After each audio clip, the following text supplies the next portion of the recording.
السلام علیکم ورحمۃ اللہ وبرکاتہ۔ دوستو، بہت ہی خوفناک اور دل کو دہلا دینے والی خبر سامنے آ رہی ہے۔ گروگرام میں شرپسندوں کی بھیڑ نے مسجد کے امام کو شہید کیا ہے، جس میں 2 ساتھی شدید زخمی ہو گئے اور مسجد میں آگ زنی بھی کی گئی ہے۔ بتا دیں کہ گروگرام سیکٹر 57 میں واقع انجمن مسجد میں 1 اگست کو، یعنی آج جو رات گزری ہے، اسی رات میں قریب 12:30 بجے 200 سے زائد افراد کا ہجوم گھس آیا۔ ان فسادیوں نے مسجد کے امام حافظ سعد اور ان کے ساتھ موجود 2 دیگر افراد پر مسلسل فائرنگ کی، تلواروں، لاٹھیوں کا استعمال کیا، مسجد میں توڑ پھوڑ اور آگ زنی کی۔ تینوں کو بڑی مشکل سے اسپتال لے جایا گیا، جس میں مسجد کے امام 19 سالہ حافظ سعد جاں بحق ہو گئے اور دیگر 2 شدید زخمی ہو گئے۔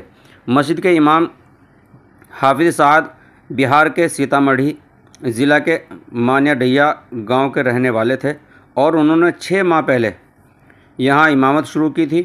مفتی غلام رسول قاسمی کی رپورٹ کے مطابق حافظ سعد کو آج 1 اگست یعنی رات 12 بجے کے قریب 200 سے زائد فرقہ پرستوں نے موب لنچنگ کر کے شہید کر دیا اور مسجد کو بھی نظر آتش کر دیا۔ حافظ سعد شہید بہار کے سیتامڑھی ضلع کے ایک چھوٹے سے گاؤں منیا ڈھیا کے رہنے والے ہیں۔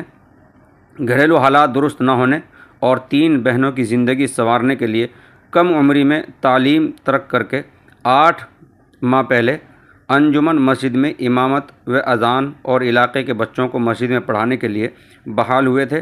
بقول ان کی ہمشیرہ کے رات 11:30 بجے بات ہوئی تو کہہ رہے تھے کہ لائٹ کاٹ دی گئی ہے اور مسجد کے باہر واچ مین سمیت پولیس کا دستہ پہرے پر تعینات ہے، لیکن رات 12 بجے ایک ساتھ 200 کے قریب موم لنچنگ کرنے والے مسجد میں سو رہے حافظ سعد اور ان کے 2 ساتھیوں پر ٹوٹ پڑے۔